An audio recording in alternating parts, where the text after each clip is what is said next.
out there with it, the Boeing Sentry AW1, crewed today by a complement from number 8 Squadron. Look, there's an aeroplane and a Watch this. Ollie, watch this. On down the shoulders. Two of RAF Waddington's I-Star types. First of all, the Sentinel R1. And following that, the unmistakable shape of what's known to many as the egg wax, the E3D Sentry AW1 airborne early warning aircraft. That's the old one. Crewing the Sentinel today, Flight Lieutenants McIver and Garvey. Flight Lieutenant Sell is also on board, the rear crewman Flight Lieutenant Macra.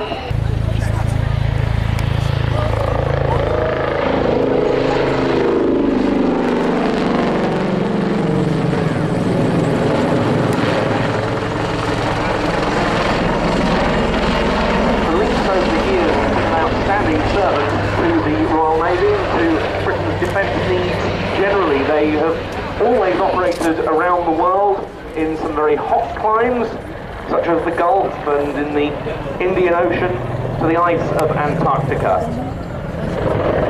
Yes, it's a remarkable story actually. The Lynx has been hugely successful, 40 years now in development and service altogether, and still holding the world record for a Lynx, for any helicopter at 249 miles an hour.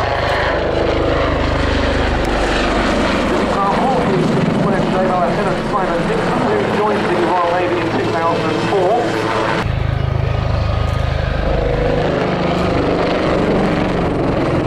The agility of the Lynx, much in evidence here. It is a very agile helicopter, isn't it, George? Thanks not least its rotor system. Yeah, I mean, yes, it's got a semi-rigid titanium head actually, Ben. I thought this is something that many people dream of, but it enables it to really, well, exactly, just as he pulled it apart.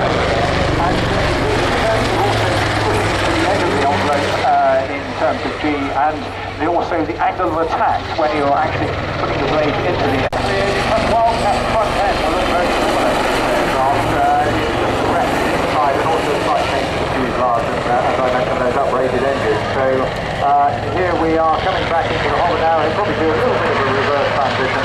With the crewman this time, his co-pilot alongside him will be checking all the T's and P's as it is. It's essential that the pilot concentrates on the flying angles, and the co-pilot here will keep him steady on the display line. That was just impressive. It has to be a maneuverable helicopter because it has to operate from full deck of various types of Royal Navy ships. They fly from all of our Type 42 destroyers and Type 22 frigates. They also operate from light control systems and endurance. Also, some of the Type 22 frigates normally carry Merlin. Wildcat on the Royal Navy US. And they're great exports as well to other navies. Really in a very good specifications on these aircraft are not as standard as the Falcon. That's something we'll be talking about in the future. Now, we mentioned that this was an undertaking turns on the tarmac. The decks of some of the ships which the helicopters operate, George, really are very small, as you mentioned.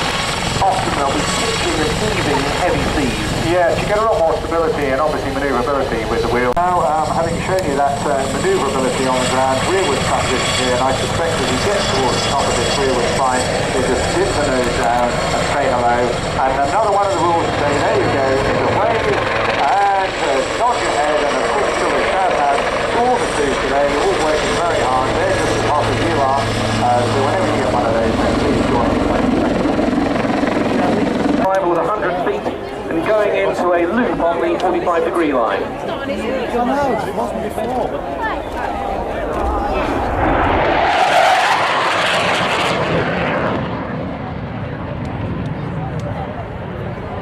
Now that's the way to arrive at an air show. You definitely know Jamie Norris.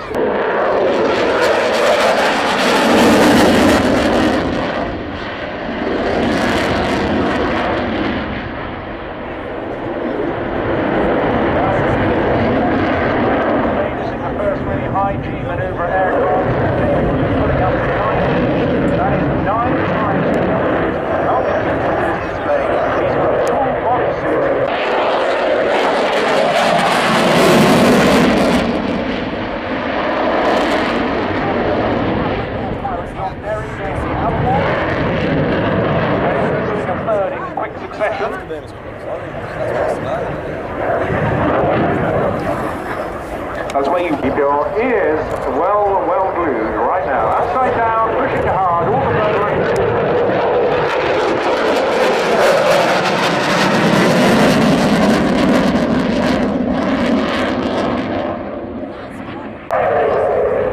And this is his outside push. He's rolled the aircraft inverted and pushing now.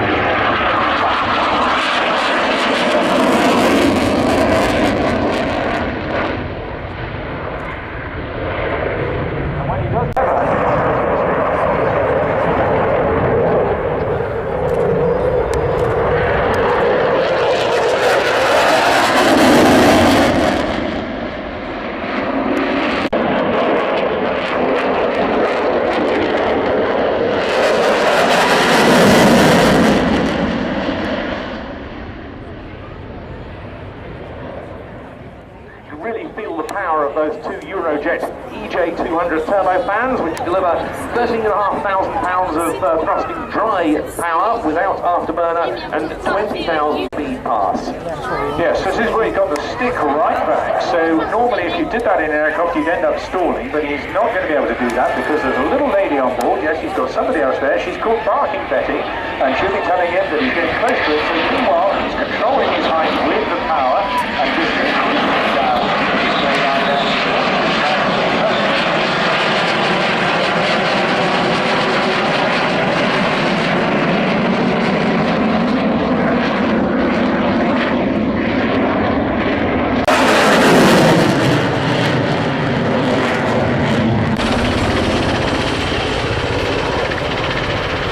That we've seen in the flying display at Waddington. Touch of a button, so everything is there ready to hand, much faster. But of course it's the software that also drives the equipment on board that has all been upgraded as well. An upgrade led by Vulcan. Last takeoff today is Lieutenant Ben Morgan. He's Merlin Force. They've got 8 helicopters on their string.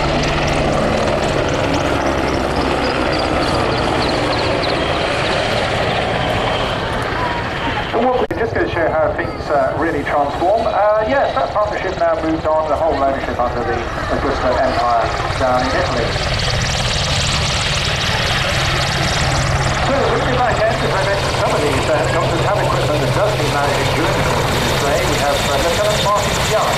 He's an aviation warfare officer, also on the same squadron, and has been an instructor on 84 for some while now. I'm told he's single, Joe, so it might be worth meeting later on. Very gentle and simple.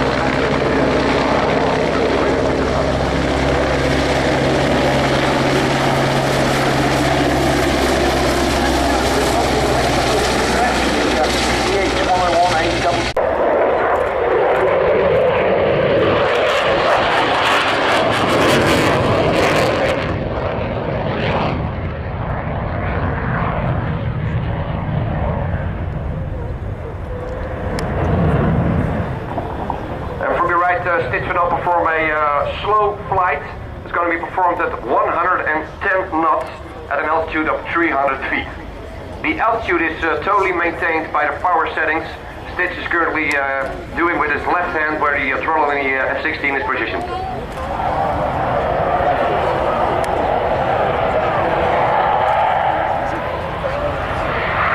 And if you look very closely, you can see the bottom of the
59. It was a very capable fighter once they'd ironed out those early difficulties, and a very good trainer as well.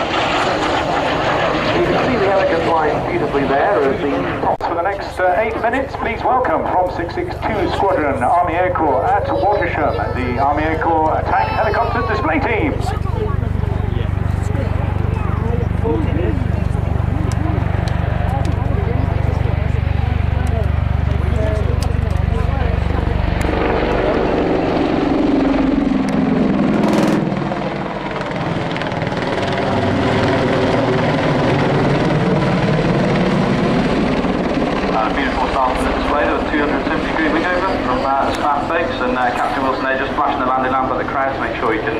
All see you waving, and hopefully give him a big wave low level as well as he comes past again.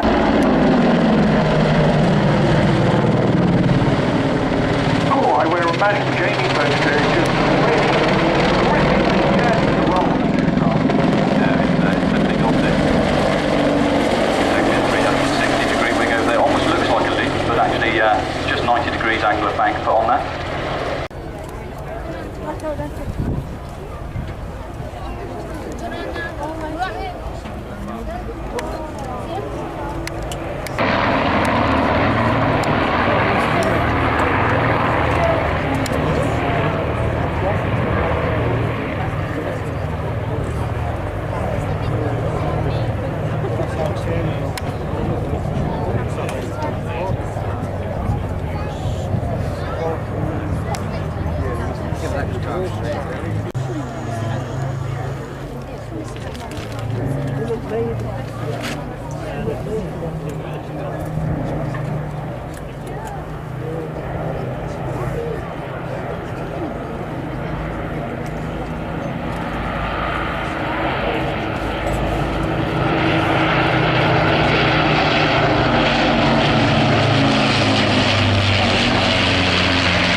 Give you a thing on the team, thank you. 174 of those were not even British.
Backs of how they kept that going on forever, actually.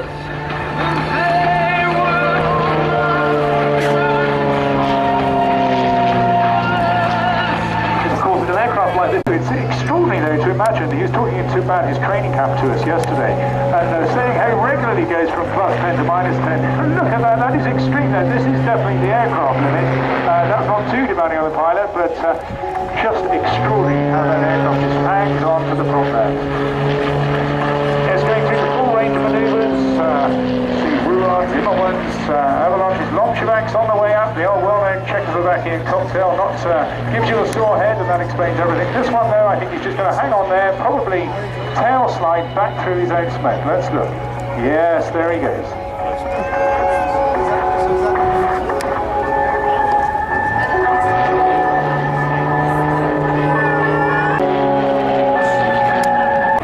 Wait for the howl.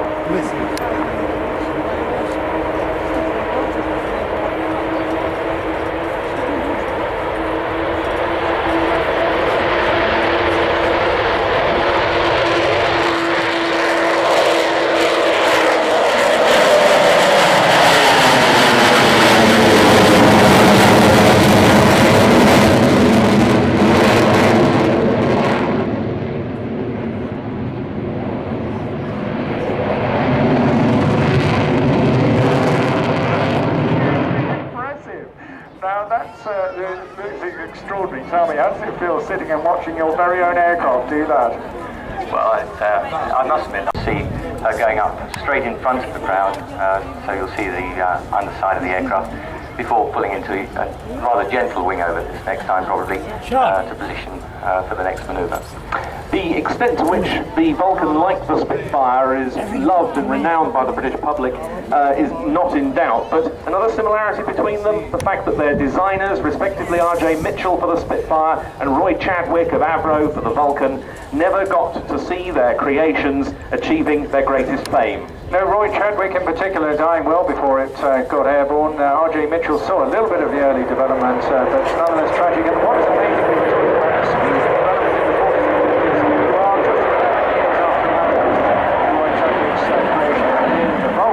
took to the skies. Absolutely extraordinary. You mentioned a gentle wing over. Yes, well, maybe 21 1,000-pound bombs, conventional bombs. Okay, she comes around now, and as she turns around to the left, you should see the bomb doors opening. And no doubt as the aircraft powers away, you'll both see and feel and hear the power of the four Rolls-Royce Bristol Olympus 201 engines. 16,400 pounds of thrust in each one of them. That is massive, and here it comes now. That's a wonderful house.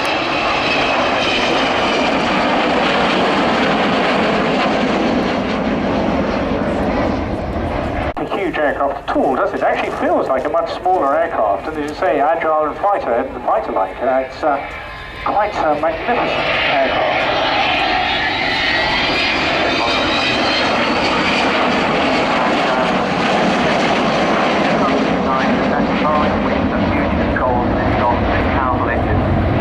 U-2 being the Soviet surface-to-air missile, we realised that the Vulcan now could possibly be shot down by the Russians.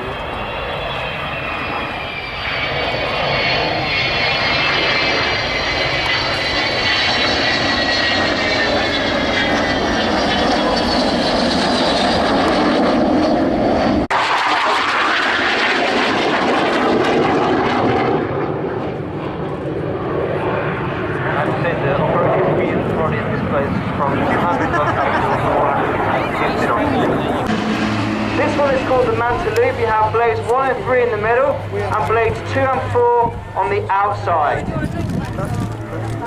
Now when the guys in their arrows, the batch at Scampton was all about the art of precision. So here at the blades we like to do things a little bit differently, and we like to get a little bit of order out of chaos. So from the card formation, the guys flying away from us, pulling up into the vertical. This one is called the Blades Champagne Fountain.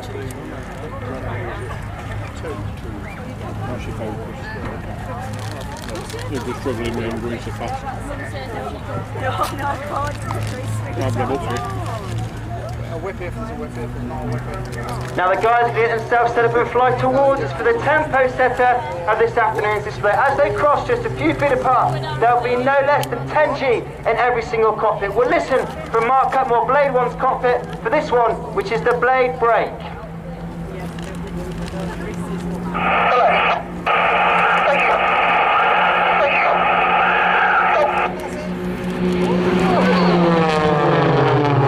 Now trust me folks that it's just the warm-up and it is going to be even more exciting and a lot more dynamic. Now on the left hand side are blades 1 and 3, on the right hand side are blades 2 and 4. Now as the guys formate on one another, they'll fly down the runway and fly directly towards each other. Now the leading aircraft will perform what's called an aileron roll. The training aircraft will perform what's called a barrel roll, both very common and popular flying manoeuvres. So if you look to the left and the right, watch out for those manoeuvres as the blades fly towards each other for the double cross. Guys, just together a little bit.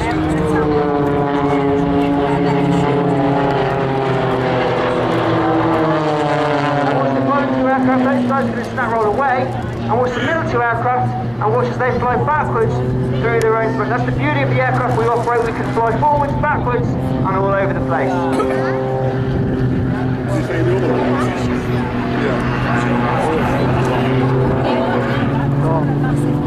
Now taking center stage down to blade 4 and Evans, he's also the display pilot and he's completely and utterly bonkers. And I've actually had the pleasure, or I should say not the pleasure, of flying in the front seat as Andy flies this particular manoeuvre. He's going to end up upside down, he's going to push -5G as he does an outside loop, the blood rushing to his head. Very uncomfortable and very difficult to fly. As he gets to the top, he'll then be doing +G as he snap rolls back down towards Waddington.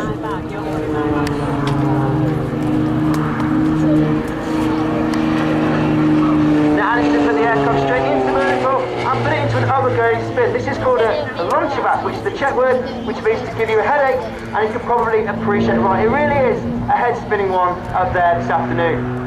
Now Andy will be back later on for some more solo flying, but boys and girls, mums and dads, if you look left, watch out for blades 1, 2 and 3 as they come back towards us to show you the roll capability of the Extra 300. They'll all be turning upside down in under 1 second. This one is called the Blades Twinkle Rolls.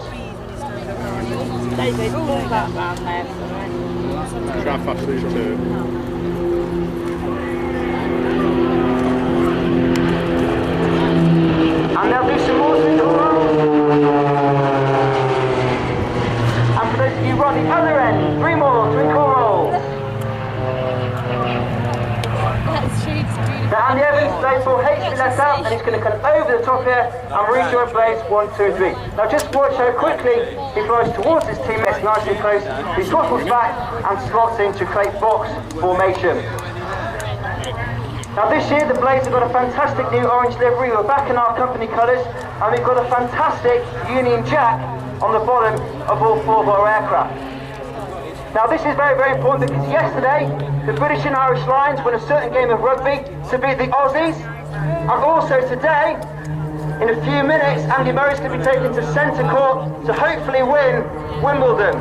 So as the blades do a formation loop, they're going to come round and show you the bottom of all 4 of our aircraft, showing off that Union Jack. So for Andy Murray and the British and Irish Lions, let's cheer, let's roar as the blades come round, showing off that Union Jack.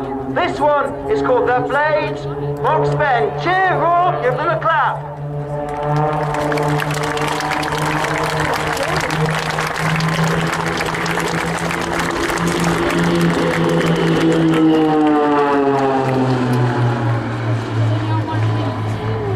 Blade 4 Andy Evans is going to do a little shimmy to the right, and the guys are going to get themselves set for a very important manoeuvre. And this manoeuvre has just actually featured on the Yorkshire Tea advert, which we're very, very proud of.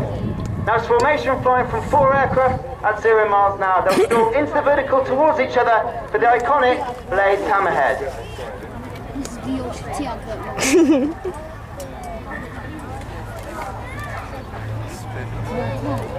Yorkshire Tea advert. Now the guys are going to come back towards us for a very, very important manoeuvre. Not only is it a testament to our Irish heritage, it's also a testament to the bravery that fought all those years ago in the Great Battle of Britain. It speaks for itself, it's beautiful, it's called Spitfire Roll.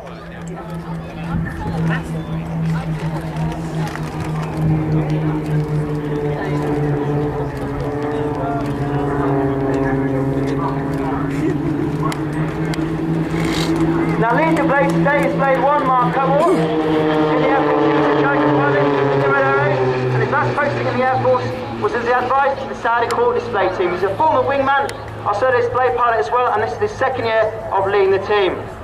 In the Blade 2 position we have Chris Carter. He, like Mark, was a Jaguar pilot. Crazy flying!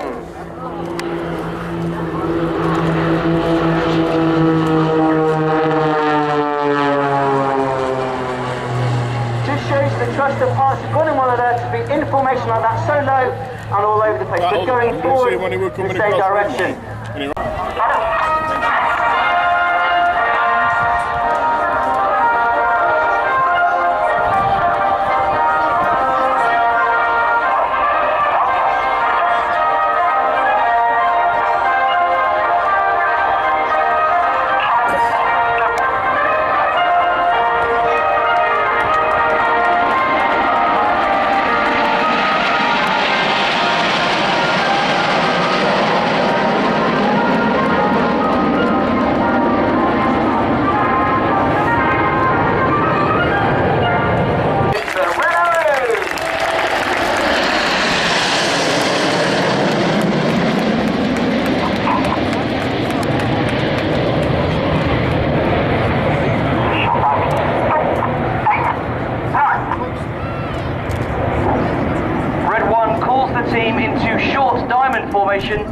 As Reds 8 and 9 tuck in to form the Red Arrow's famous trademark Diamond 9 shape as the Jets reach 2005 to 2007 and ended up leading the synchro pair. He's a former Jaguar weapons instructor and Jaguar display pilot.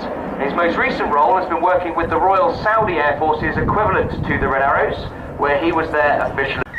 And here they are from the right to fly the Eagle Roll.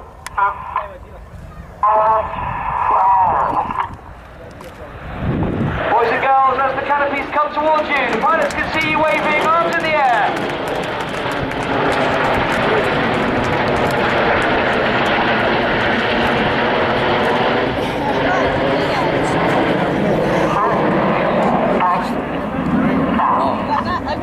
We fly the majority. Now, representing the shape of the iconic supersonic airliner to show the very best of British, this is Concorde.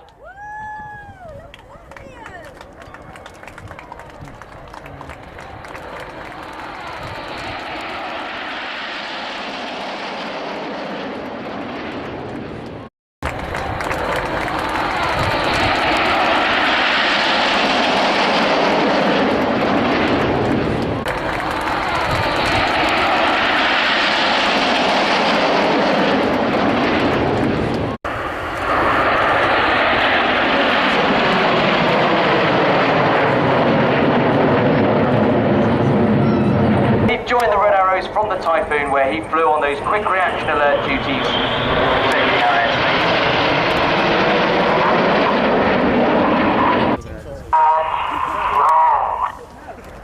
Once again, they can see you waving, boys and girls.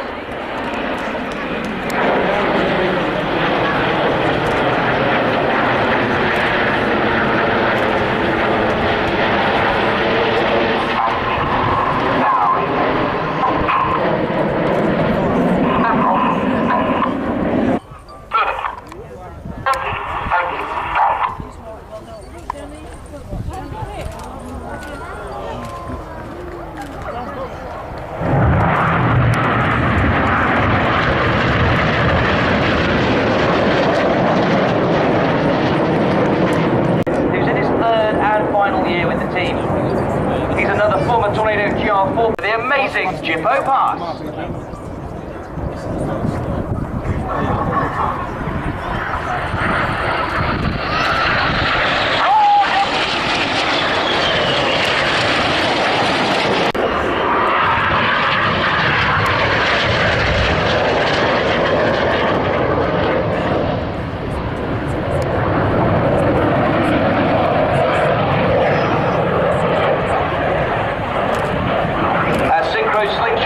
He's going to fly in between Enid's V to complete the goose.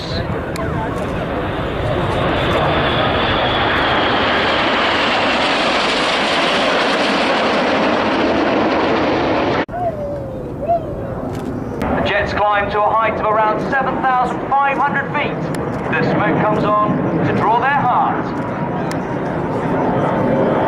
Now Red 6 goes to the Lieutenant Smith would like to dedicate this heart to his nieces, Catherine and Jennifer, who have flown here to watch this display all the way from Perth in Australia.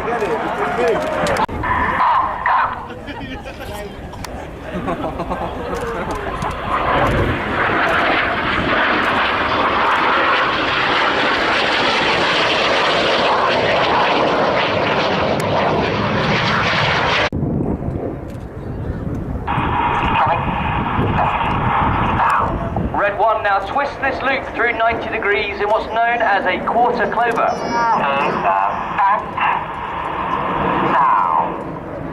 Now get your cameras ready for the good bit, ladies and gentlemen.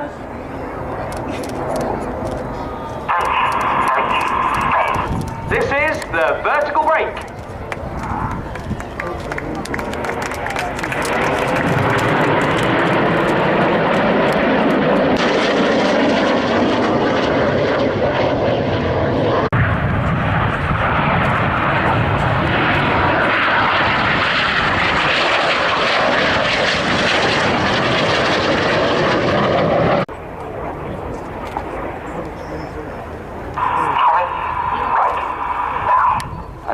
Red 1 is making Red 4's work even harder as he comes into a 4G turn away from us.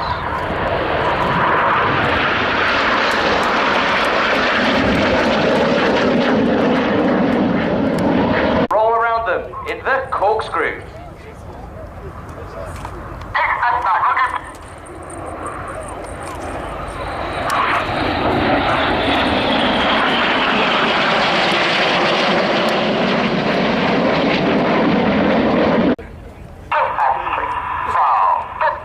The inside pilots perform tight, matched rolls to the outside of the formation in the rollbacks.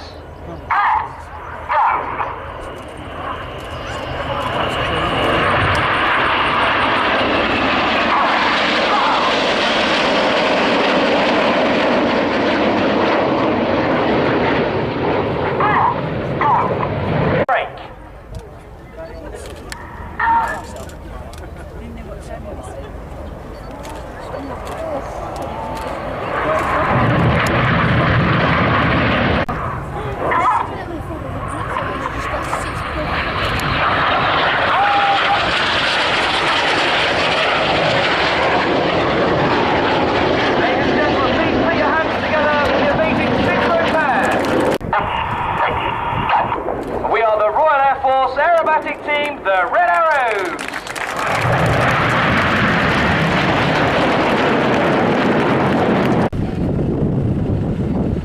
Sunfly 5 first flown in prototype form almost exactly 60 years ago, I should say, towards the end of June 1963, entered service with the disruptors. Leon Kritz, and of course you may well remember seeing him as a display pilot. I think he spent 4 years, did he not, on the King Air as the display pilot? He did indeed, and here he is now, captaining this Dakota, Dakota 3, from the Battle of Britain Memorial Flight, and let's listen to the sound of those wonderful Wright Cyclone engines.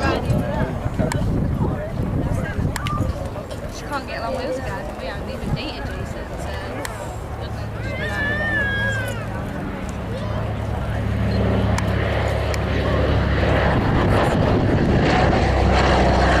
Cruising waving from the open rear door.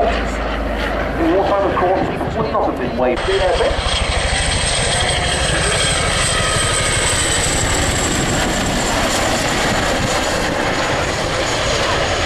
A real favourite with all the families, approximately.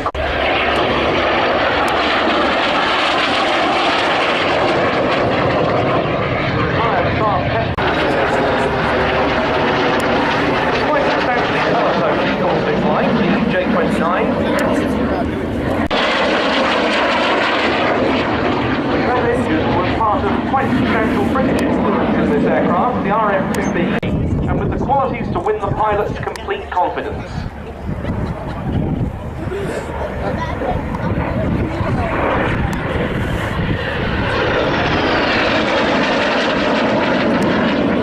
Actually a tough little machine, the J29s, from the Austrian Air Force, who had 30 of them, from 1961 to 72. The Swedes kept a few until August 1976, when they retired the last of them that had been used as target tugs. And this went to Breitling. 2013 Chinook display tee.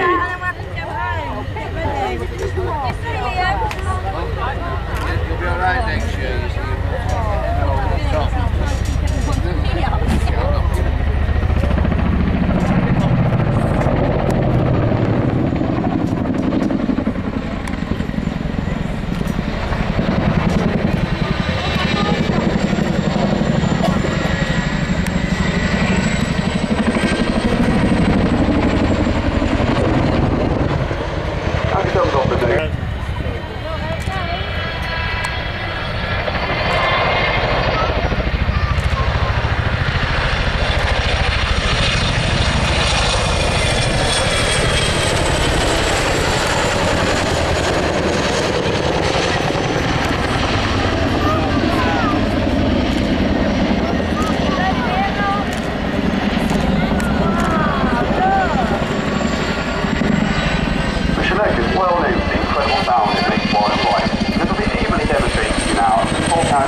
to go. As they Falcon now, please give a big cheer and a wave for the 2013 Chinook display team.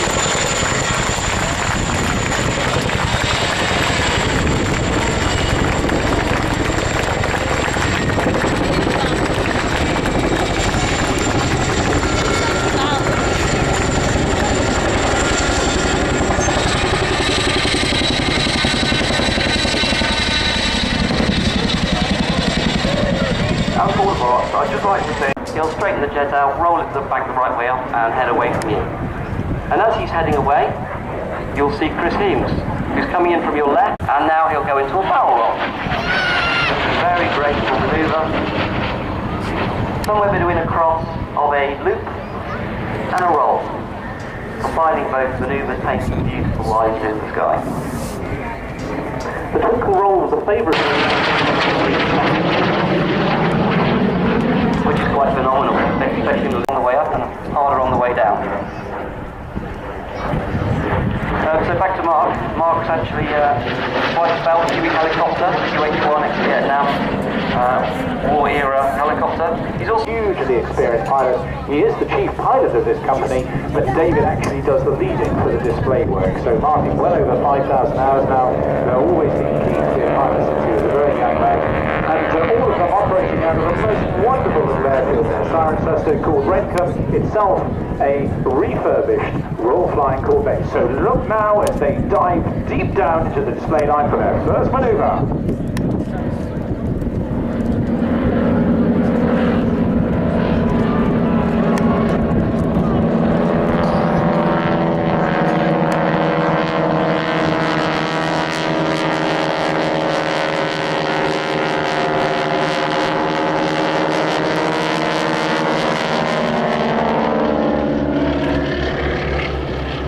They go up and up, but they go down, down, down. They are indeed magnificent men in their flying machines in perfect harmony and synchronized. This is what they did. Why they advanced almost well towards the war years after the First World War. There were plenty of pilots. Carefully, ladies and gentlemen, you can see that the two girls are in fact now coming down.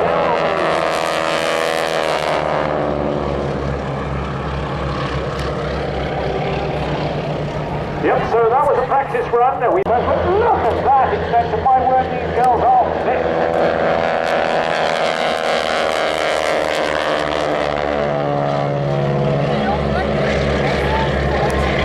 5 feet tall and weighs about 6 stone, but my word, he packs the punch. Now, big wave. And they're really practicing.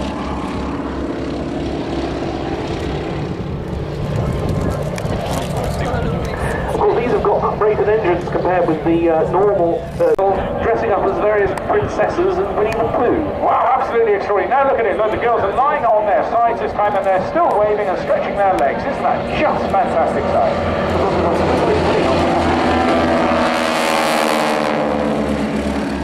My apologies.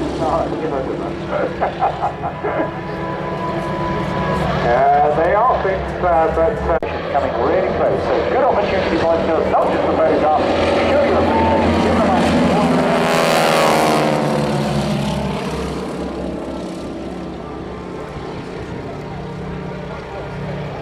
Yes, David's a bit of a garage man, actually, Ben. I don't know whether you call it, but yeah, well, they're positioning for a dive now. It's almost certainly a pull-up, perhaps into another loop or a roll. No, it's going into a barrel roll. Absolutely delightful. They're going for the mirror. This is fantastic. Oh my word, now look, they have touched hands. They're going in really close now. This is oh, they're real courage and coordination required. They're going close.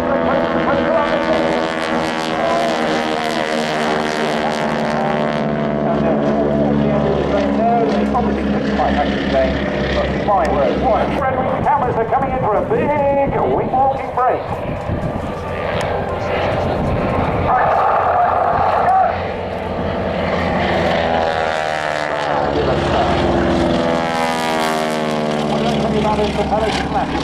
Marvellous roar there. This is a great engine, great big Hamilton propeller on the front end. It's really strong. Right, this time they'll go for a crossover, but goodness knows what formation the girls will be in this time. You've got to keep a really close eye on them. They're going to go for the cross. The girls are the right way up, but still stretching arms and legs all over the place.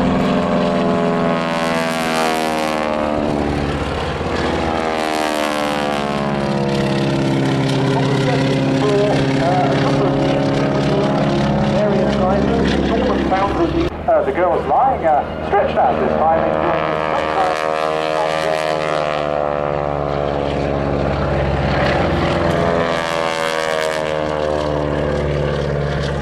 And they travel all over the world, don't they, George? They've been to China fairly recently and Australia. Throughout Europe. So well done, Breitling again, for all of you that are here from the company today.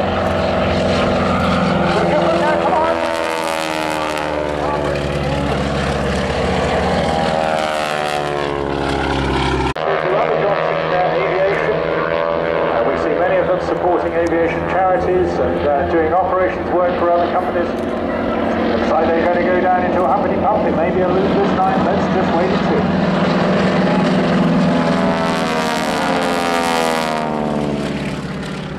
And it's a roll. Now just imagine what it's like to be hanging off the top of that wing as they go through the middle of that barrel roll. Absolutely delightful. Yes. This is Sir, I think, demonstrating in the fog sometimes. Here we go. Now the girl's still stuck in, but I recommend the end of this so we move up.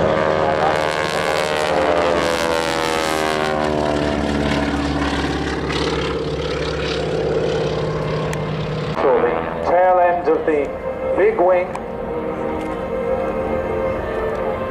Of course, they do have a safety strap, just in case you might wonder. Yes, and here they come in what is one of their favourite positions. This is the arabesque, and I know the girls just love doing this.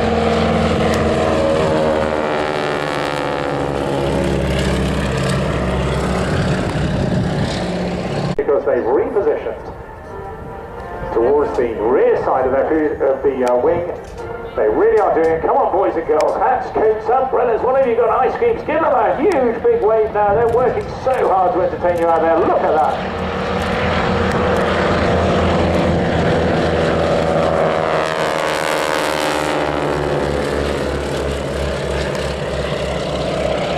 Here we go then. Last chance. The girls are now back down here. Oh, that's wonderful. They're giving you a wing wave as well. Come on, everybody. Fantastic.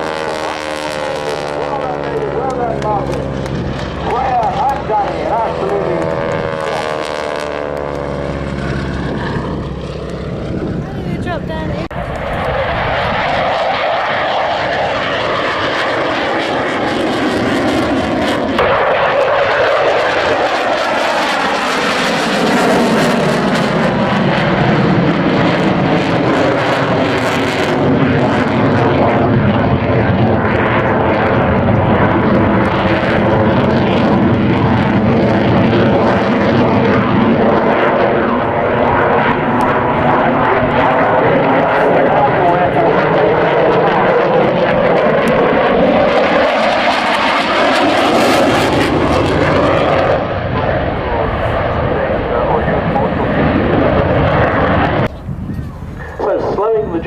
Down now, Vladimir. What sort of speed will he do his slow pass at?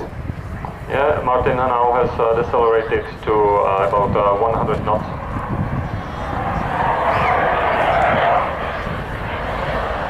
And what sort of angle of attack here?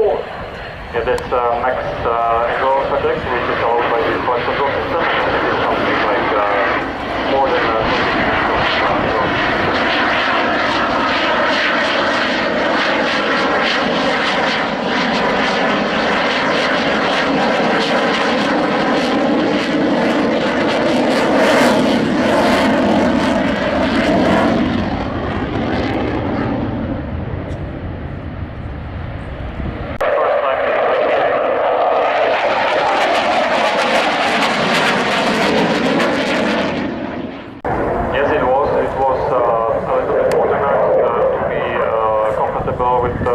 NATO standards, but it was really old, and we had to change it.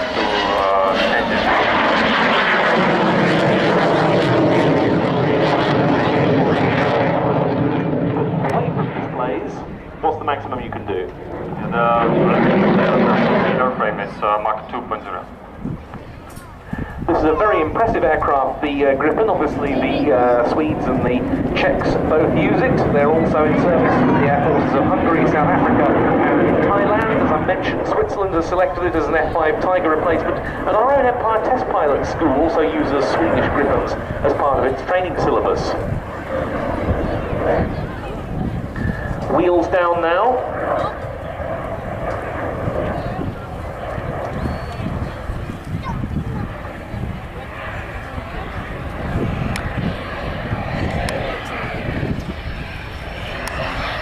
you will be able to see some smoke from the rear of the aircraft after the touchdown, and the reason is that there is auxiliary power unit which is starting up, and it makes that smoke is not a fire in the back. Well, thank you for that, Vladimir, and thank you to help.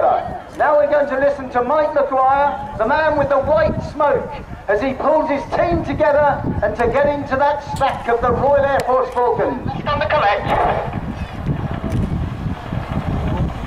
We're looking the man with the white smoke. And you guys have to run this way for a while, then it'll be a 90-degree right turn.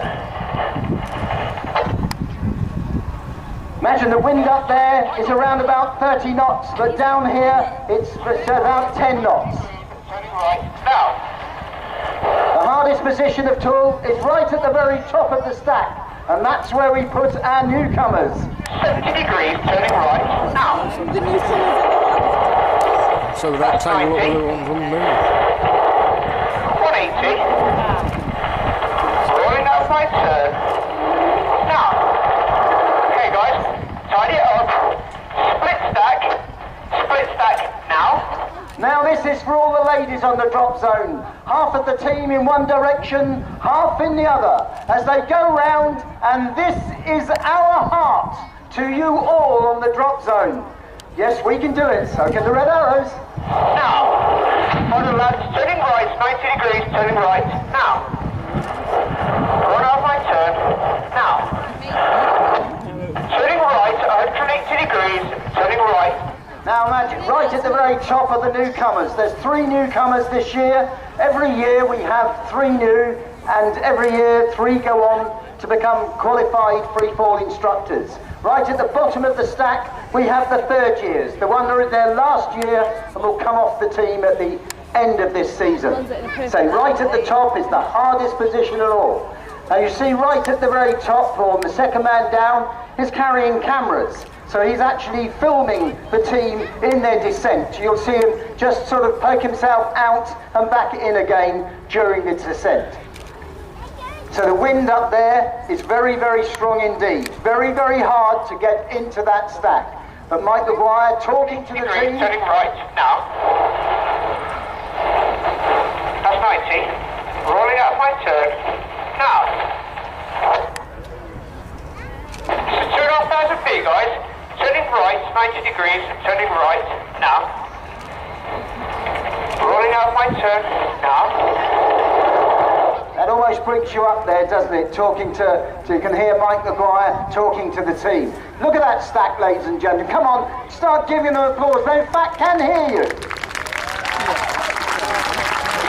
feet. This, ladies and gentlemen, is why we are regarded around the world to be the premier display team and certainly the best instructors for training airborne delivery. Yeah. Turning right, 180 degrees, turning right, now.